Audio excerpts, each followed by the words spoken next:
So my name is Clarice Zimbiti, and I'm the business development consultant at TenderTube. I've got 8 years experience working with SMEs, so I know the inside and the out. I know both the inside of tendering and the outside of tendering. 8 years I've been working for a government agency, and out of those years, I was also working with suppliers. I was on the inside. Then now in 2018, I also started working with SMEs, helping them to find opportunities and pursue government contracts. And also, I'm an SME advocate. I work with SMEs. I've been helping SMEs find tender opportunities. Then also, I'm also working in researching, and I'm also a thought leader in this space. I've written several blogs and articles which are on our platform, where you can go and find more information on whatever you're struggling with. We've written so many blogs where we solve many problems. We work with more than 2,000 SMEs that we work with. We've got communities, our WhatsApp groups, our newsletters, and so forth. So you can be confident that these ideas that I'm sharing with you, I'm working with SMEs, I'm also practicing them. So you can be confident that these ideas that I'm sharing with you, they work. So the first challenge that we have is relationships. Many SMEs struggle in this area. So you'll find, Kuti, the challenge which many SMEs have is that relationships is not a one-time event. Relationships is a process that you take place. That is a process that you go through to build a relationship with somebody. Most of the times you see, Kuti, I'm having challenges building relationships. I've been sending my emails, reaching out, trying to call government agencies, but I'm not getting through. One of the reasons for that is that most people, we think Kuti is a one-time event, but it's a process. As you shall see, it's a process which you move from one stage to another. Then also another challenge is that people buy from people they know, like, and trust. But you find, Kuti, challenge at Nature with most SMEs is that we wait until my opportunities as Obuda by EGP. And now Abuda by EGP, government clients, one thing they prefer is they prefer to work with suppliers who they know even before the tender comes out. They don't just want my suppliers, Kuti, you just wait, Kuti, tender Abuda, that's when you start reaching out to them, putting your proposal in front of them. They want people who they trust, who have got a proven capabilities, who are visible. Just imagine yourself, Kuti, okay, at your workplace where you work, you see somebody for the first time. How is your reaction? I can also remember as I was thinking about this relationship issue, I remember me and my husband when we first met. We both worked at it was a big government agency. It was a large government agency. So the first time I saw him, dancing Amusiri, my husband Lecton, dancing Amusiri, and then just we met in a lift and for the first time, and he said hi. And you know what was my reaction? I just said, hi. Why is this person saying hi to me? And then after a week or so, we then met again. And then I said, now this face is familiar. I saw him again. Then he said to me, hi. And then the next time we met, he had done some background research on me, to who I am and which department I work. And he said, hi. Oh, so you're Clarice, you are from the IT department. And I said, yes. So how do you know me? And then from there, the conversation started. So you can see the relationship here, it started from visibility. Now the next stage is now credibility. You start looking, you start researching, who is this person, how is he like, until you've got the trust. So that's the same thing that I'm saying, Kuti, in government tenders. One is it's mostly based on relationships. You have to build my relationships before a tender comes out. You have to build my relationships. You have to go to those organizations and introduce yourselves and introduce your value. What value are you going to bring to them? What value are you going to bring to them?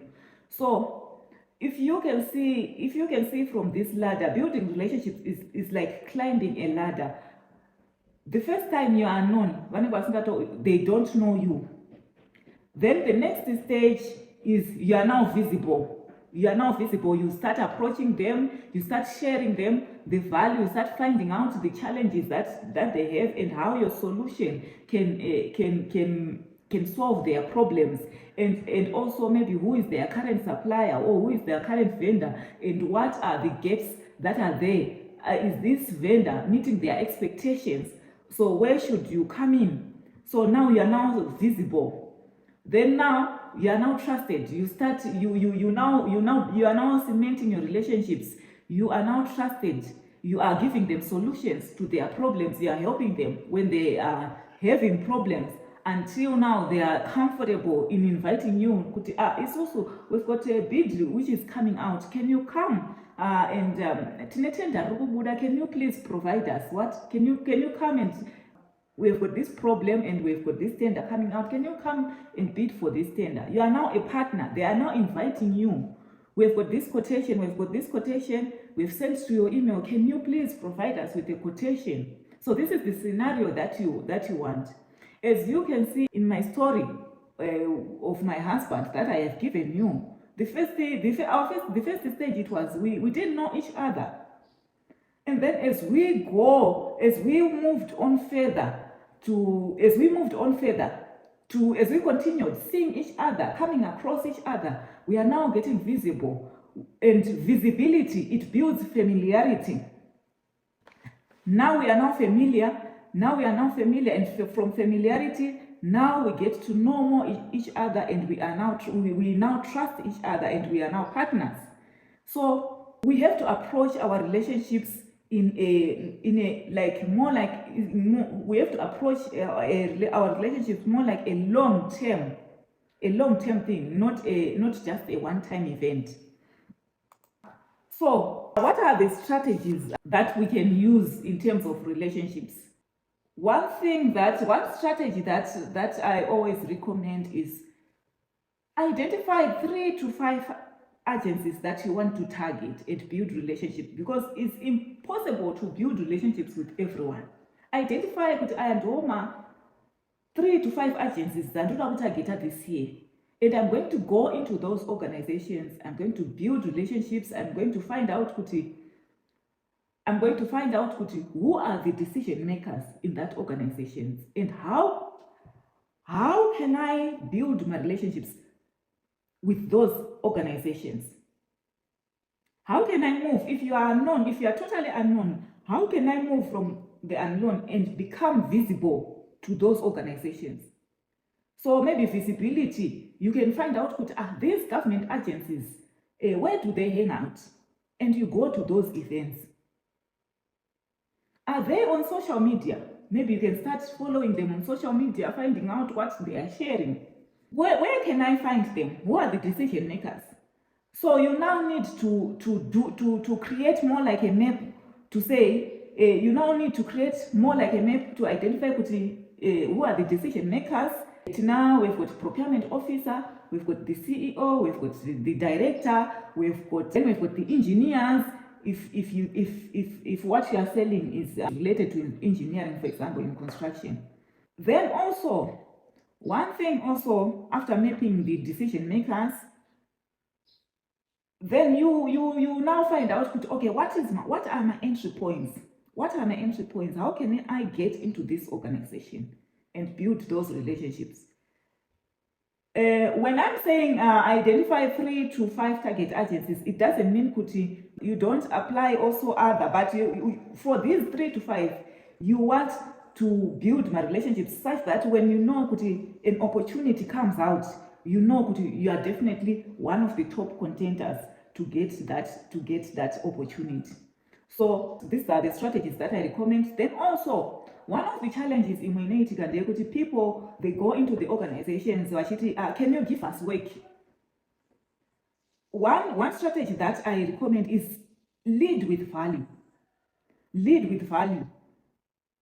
Go into those organizations and find out what do they need? What are their biggest challenges? and how can you solve their problems. You need to change the conversation from just saying buy from me to a problem solution oriented approach, to say what are the problems that you are facing and how can we help you to solve those problems. So that is also one of the challenges that most people have. And lead with value. Lead with value. For example, you can create a piece of content. That piece of content, maybe it might just a few minutes to create that piece of content, but it will be helpful to your target audience, to your client. It will be helpful to your client. Create a piece of content and give and put it out, give them. Or you can find even my industry articles which you can share. I found out this piece of content, I think it might be helpful to you. So lead with value. Give and take. Those are the strategies that I think also can work. So let's move on to our next to challenge number 2. So number 2, you'd find that another problem that most SMEs face is that of experience. So experience is for me, it's more like a conundrum of a chicken and an egg. So most people have a challenge. Okay, they say we want you to have three references. You need to have experience, but for you to have that experience, somebody has to give you a job. So it becomes more like a conundrum. A conundrum like of a chicken and an egg. For you to get a chicken, there has to be an egg. For an egg, for you to have an egg, there has to be a chicken. So it's more like, so most people get frustrated in terms of experience. How can we get experience? How can I get experience, especially when I'm starting out? Out of working with so many people, one thing, so many small business owners, one thing that I found, some people, they've got that experience, but that experience is undocumented. I was working with one client who had asked me to write a proposal for him. So in that proposal, they needed their experience. And this client, when I asked him at first, it seems as if he had no experience. But when we looked at the projects that they had done, we saw these people, they actually had the experience, and it's not documented. And that experience I asked them, can you please give me a profile of your experience? They didn't have that profile. It was experience actually is in people's minds. So just imagine, with time, experience here is lost. Because if you don't document it, that experience is lost because it's in somebody's mind. And it goes with all that, with all that experience, and it will be difficult for you to come and connect the dots, especially when you want to write your bid. So experience that is undocumented is like water which you are holding in your hands. If you can say after just a few minutes it will slip by. You don't have that water anymore, and you cannot share it with somebody. So that is the same with the experience that is documented, that is undocumented. So that is one thing. Most people think we don't have experience, but some, they do have experience. So out of those frustrations, what are the strategies that we can implement for you to get experience? So number one, the strategy that I recommend, number one, is for you to start small. Start with small projects. My small projects, they don't require that much experience. For example, my request for quotations, they don't require you to have that much experience. And the evaluators, my procurement officers, they will not be that strict like they do for my tenders. So start small with my request for quotations. And my request for quotations, you don't write my proposals. So for request for quotation, they just need your pricing. So it means it's easier for you to win. And also another thing, there's a my request for quotations, they run for 3 days. So you see, from the moment you get not sales cycle, The sales cycle is short. From the moment you submit your quotation to the moment you are awarded the contract and you now have your job to deliver, it's so small. It's a quick win for you. You don't have to wait for months, for 3 to 6 months for a tender to be evaluated so that you can get a contract. So start small as possible. And also another advantage of starting small is the competition is less, because the bigger companies, my big companies, like sometimes my small contracts, they don't make sense for them to apply. So sometimes it's no longer making sense with the resources that you have. So you need to apply also bigger contracts. So these small contracts, sometimes they are good for somebody who is starting. Though they've got small margins, but you get that experience, and that experience also counts. But when a bigger job comes out, then you have got the chance, because you're already inside, you're already working with that client, so you've got a bigger chance of getting that bigger contract. Then also starting local. Local authorities, rural district councils, though sometimes they don't have big contracts, or they don't have those big contracts compared to the central government. Local government is more accessible. That's the advantage of working with local. And local, if you are in areas in other provinces besides Harare, if you start local, it means you are able to deliver comfortably, because that's your area that you are in. Rather than to deliver in Harare, it brings in a lot of logistical challenges. So starting local is also one thing that is good for you. Look for my rural district councils, my local councils which are around you, and start working with those. Then also another strategy that is used by others is teaming. You can team up.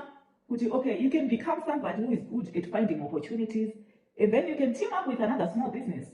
And in that experience, then you can do that contract. And in that teaming, when you team up with somebody, that can count as experience as well. Then also another one is subcontracting. You can also look for subcontracting jobs for those that have got contracts. You can look for subcontracting jobs. So these have got small margins. Though my prime contractors are gonna subcontractor, but you can get experience. You can get the experience. So those are the strategies which I see other people using. So that is also one thing. I've seen somebody who is good at finding opportunities, but he capacity. So what did he do? He found somebody, a company, and all the compliance, all the compliance and all the references. Then they teamed up. Then they did a tender that they did. So, and that will count as experience. So that is what I wanted to share with you on this one, or on the strategies for experience. So we can move on. So we are now getting to our poll. Let's go to our poll that we have. Our next poll is what when it comes to your business experience, which of these describes your situation? Is your experience documented? Is your experience documented? Let's just vote and see. Is your experience documented? Do you say after every project, do you document your experience?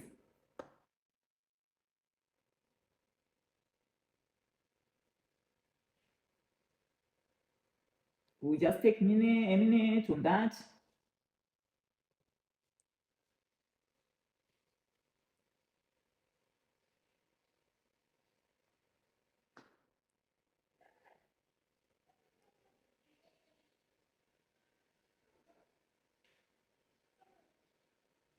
Okay, so interesting. So what we are talking about. So we have got the first one. We have done a few jobs, but our experience is not documented. It's scattered 40%. We have complete experience. That's 30%. It's also we've delivered a number of projects. That's 30%. And we have some documentation, which is 20%. So you can see what we are talking about to say, sometimes you might think you don't have experience, but you actually do have. I once read a book by Brian Tracy, and it says that there's one technique that I loved that he shared. And this technique, it says, if you have a problem, use a concept which is called the brainstorming. Okay, I don't have experience. Okay, how can I get, you just take a blank paper, you write, how can I get experience?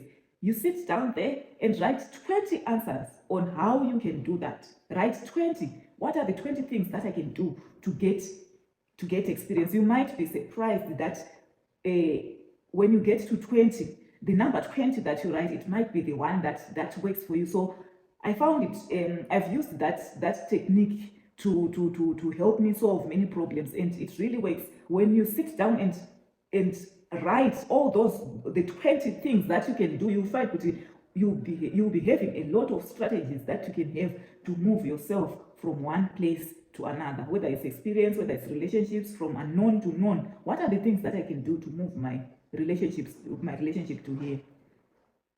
So now let's go on to the next one. Let's go on to the next. So challenge number 3, which is opportunities. Now, I have been helping people for almost 18 years to find opportunities. And I spent 2 days speaking about opportunities, but I just want to compress it into just the next 5 minutes. So, on opportunities, one of the biggest challenges that I see most SMEs that they make is most people want bigger contracts. We want bigger our nature is we want bigger things, we want bigger contracts. But those bigger contracts, they've got many demands. So you find that they want to go to matenders, but matenders, which means matenders anima more demands. So just imagine this for this ladder that I've shown you, to say this ladder has got four steps. Just imagine you want to get from step 1 to step 4. How difficult it will be for you, and how easy it will be for you to just move from one step to the next. So I found out in terms of opportunities, most people want those bigger tenders, but in terms of capacity, they are still building their capacity. They are not yet there.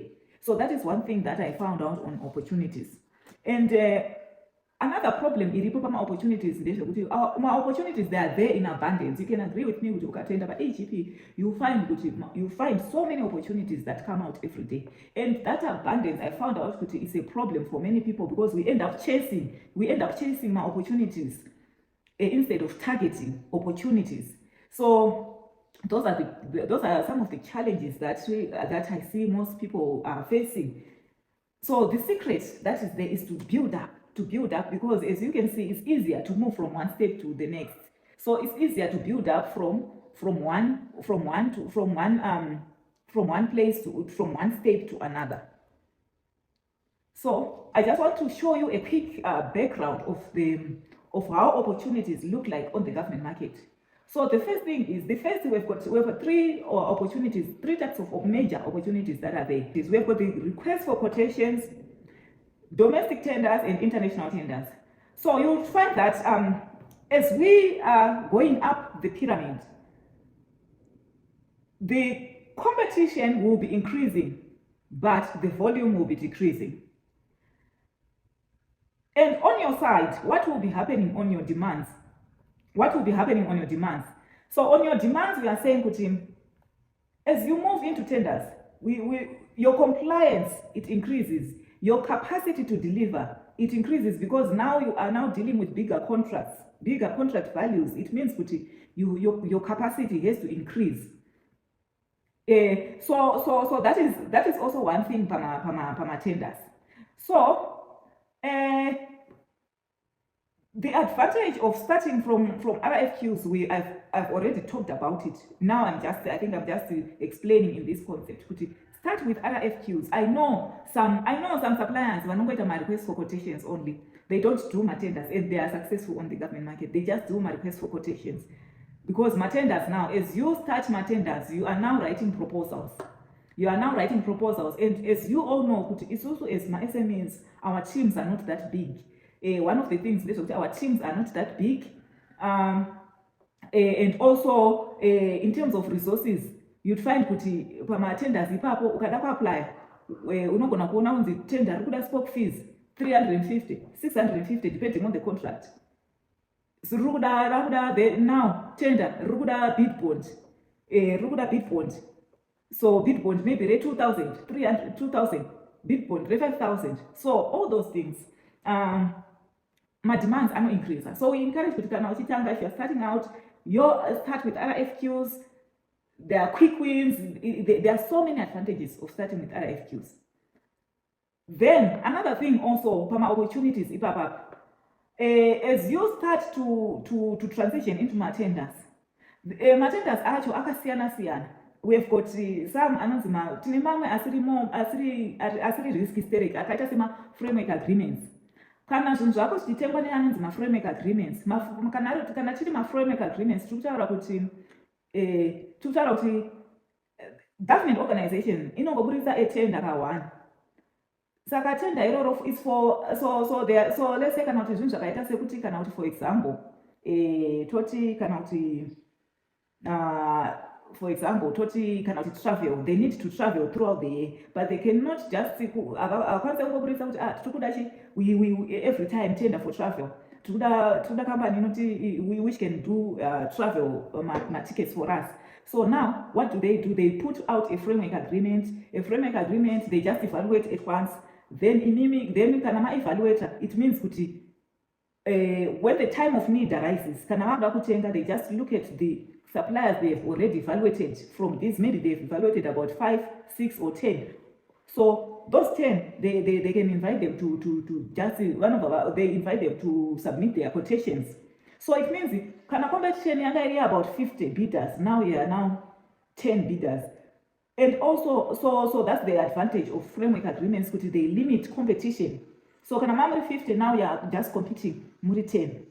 Then another thing is also which is so good about framework agreements is that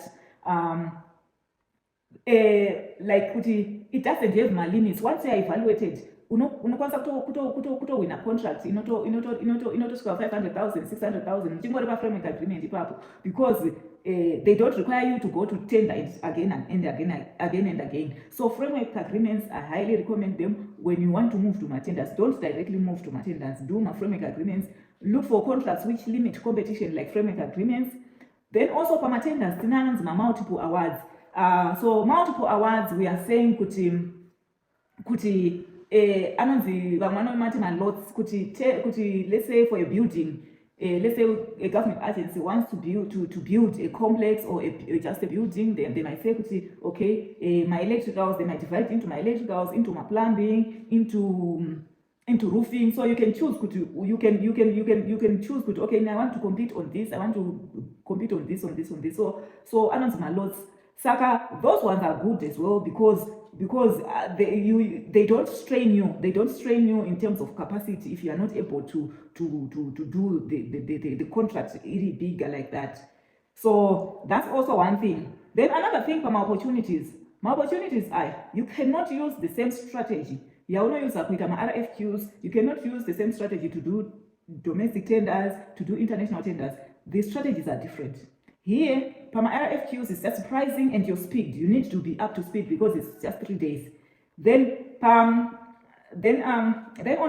tenders, when you move to tenders, you need to focus on proposals. You need to focus on compliance. Compliance and increase as well. So compliance is you need to be proven capacity, to have a proven capacity, and also to write my proposals. You need to be able to write my proposals. Tenders. Then international, how can SMEs also participate? If you are an SME, if you are able to position yourself with international companies, I've seen other people who become the local representative. They partner nima foreign companies to become the local representative here. So SMEs, you can, if you have the capability, you can partner with international companies. So that when they come, you become the local representatives, because we've seen tenders, and actually we want my locals, so a percentage of so much. We want my locals to have a percentage of so much, so you can become the local representative. If you are able to position yourself, if you are able to do partnerships with international companies. So here, international companies, international tenders, the major thing is partnerships. Are you able to do my partnerships and also proven capacity? So that is in a nutshell on opportunities. So 2 things that we've talked about. Start at the level, at the lowest level, until you are comfortable of your capacity and of your compliance. Then you can move to tenders. Then number 2, what we've talked about is strategies are different for each type of opportunity. They are not the same. So, but some people, if it's an RFQ, if it's a tender, they use the same strategy, which can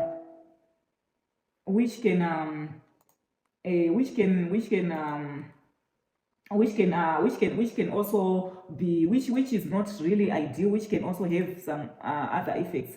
So my strategies, I think we've covered them. Different levels require different strategies. Start small, start with requests for quotations. Then also another strategy that I also recommend is to use the 70 to 30 rule, especially on this on the transition. To say, when I mean 70 to 30 rule, what do I mean? 70%. If you are just starting out, 70% should be RFQs. Then 30% you should be, if you want to experiment with 30%, experiment with 30%, but 70% should be what you definitely know. What you definitely know and what you can deliver. What you can deliver. Then the other 70% you can leave it for experimenting if you want to experiment, or you can use it for low-hanging fruits. But the 70% you know definitely these ones I'm gonna win. For 30%, you can say if we lose this, then I think if we lose this, then we have lost, or we have lost. But 70 is the takato, we can deliver, I know we can win. So use the 70 to 30 to make sure that you are comfortable with what you are doing. The last challenge. So the last challenge that I find is most people they jump without a strategy or plan. That is one of the things that I found out. Most people, they jump into government contracts without a plan. Remember, this Remember, this space you are coming into, it has players already. We've got big companies, we've got small SMEs, we've got big companies. So you cannot just come and just say, okay, I want to build this and win. You need to have a strategy that you have. You cannot just go to war without planning to say how are we going to defeat our enemy. You cannot just go to imagine an army just going into war without planning, without strategies on how you can win. So I find most people what they do is they go into the government space without a plan. They are just seeing my opportunities and applying. And this, I call it, I think if there are people who are in our channel or in our group, I think I've shared about it. It's called the apply, wait and win cycle. It's a trap. Most people, they just apply. After they just go to EGP, they apply that opportunity, and then they wait, and the waits never end. For most people, the unfortunate part. So we need to have a strategy. I've told so many people that one of the strategies to compete in the government market is to have a strategy. So most people, they are just applying, waiting to win without a plan. You need to have a plan, because the space that you are getting into, it has got already people that are in there. So you need to find a way. What is my best way of getting into this space? So you need to have a strategy. So if you are, so when we are saying a strategy, I don't mean put a 40-page plan on how you are going to get. It might be it might be just a one page which includes maybe what are the products and services that I'm going to sell to the government. You find with most people, or most of the people who are in here, we've got my products and services that you sell, and you've got a long list. But what are you really gonna sell that is the government is buying out of the long list that you have? What are the products and services that you are going to sell? What are the government agencies that you are going to target? What are the government agencies that you are going to target who are buying from you? How are you going to find opportunities? How are you going to build relationships with those target agencies that you have? And also, what are the capabilities that you need? What are the demands and requirements of this space? And what are the capabilities that we need to build in order for us to compete? What are the tools? What are the people that I need? I believe government, selling to the government is not a side hustle. You should be spending, you should have somebody in your organization who is spending at least 10 hours per week looking at opportunities, doing the work, doing the homework, and doing the work that is supposed to be done in the government space. Who is reaching out to government clients, introducing yourself, finding opportunities, tracking opportunities. You need somebody who is able to do that. Who is able to do that. So that is also one of the things that you need to have in your strategy. How am I going to move from maybe you set your goal to say, okay, my goal is to make 20,000. I want to make 50,000 from government clients. How are you going to move from where you are from 0 to 50,000? How are you move from 0 to 10,000? So you need a strategy which includes okay, what am I going to sell, what my agencies, what we were talking about. So now just a poll, last poll that we have. Okay. Oh, I think we missed that poll. Is not here.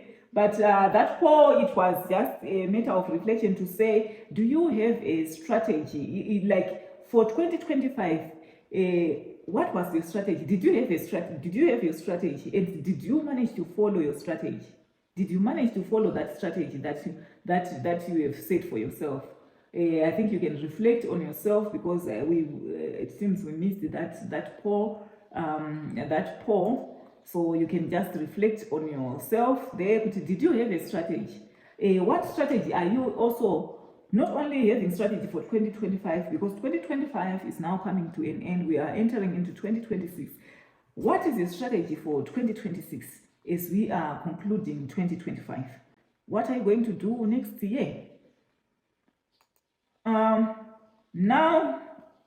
So what are the key takeaways so now that we have talked about all this, what are the key takeaways? What are the key strategies that we have seen? So one of the key strategies that we have seen is investing in building relationships, because it's so important. We need to invest in building relationships because people buy from people they know and like and trust. And we have seen in terms of building relationships, you need to take stock. You need to take stock. Okay, for my agencies which I'm targeting, the 5 agencies that I'm targeting, what are the relationships? And my relationships, am I in the unknown? Am I in the unknown phase? Am I in the visibility stage, or am I in the trust stage? Where am I, and how can I move that relationship from one stage to another? Then another thing that we've seen is another strategy that we've seen, which is for SMEs, is start small. Start small. We are saying start with small contracts and see how it goes, learning the process. Small, it means smaller contracts, because those ones, they are not lucrative to large companies. So you might find that the competition, sometimes it will be low. Start with requests for quotations. You can start local, start with small contracts, though they've got small margins, but you are able to get experience, you are able to learn. There are so many advantages that we have talked about. Then the next thing is team up with more experienced businesses. subcontract or team up with small businesses. And when you're teaming up, we have seen that you need to lead with value. Don't just say, give me a contract because you have won a contract. Lead with value. You can find an opportunity and approach somebody. I've got this opportunity. Can we apply? Can we apply this tender together? So team up or subcontract. Go to those big organizations and also be a subcontractor. That way you can also get experience. Another thing that we've seen is deliver well and document everything. Because this is so important. Deliver such that you are able to get references for your next job, and document everything. You are able to build. The important thing is to build your experience step by step, building your experience step by step. Then the last thing that we've seen is have a strategy. You have a strategy to say, you have a strategy and a plan. That's one of the strategies. You have a strategy and plan, because without a blueprint, you might sometimes end up wasting more resources, because you go apply and losing. And each application is draining money from your pocket, and you are losing money on the opportunities that you are supposed to be pursuing. You are losing money in chasing tenders, chasing every tender. But if you have a strategy, you are able to focus on the opportunities that are good for you. So these are the things that we have seen. Thank you so much to all those people, to all those who were engaging with us. For your next topic, if you have a topic that you want us to discuss next time, you can just write. You can just write to me. My email is there. If you have anything that you want us to discuss, or if you have anything that you want us to discuss, you can write to me. If you want us to discuss further, you can write to me, because this conversation, it doesn't stop here. It has to continue going, discussing the challenges and the strategies for SMEs to break onto the government market. So thank you very much. So if you want also, I'm going to be, so based on these strategies that we have discussed, what are you going to do next? If you want help in setting up your strategy for 2025, in December, we are preparing for a 3-day challenge that we are preparing, whereby I'll be going through, whereby I'll be guiding you on how to, on setting your strategy, your government sales strategy for 2025. So if you are interested in that, you can send also an email and be part of our waiting list on my email or on my phone number. You can just say, I'm interested in the 3-day challenge. Then I can put you on the waiting list for that 3-day challenge that we are going to have in December. If you want help in your strategy, you can just get in touch. Then we'll put you on the waiting list. It's going to be online. It's a 3-day challenge for 3 days, whereby I'll be for 2 to 3 hours every day, whereby we'll be helping you to set your strategy. So thank you very much.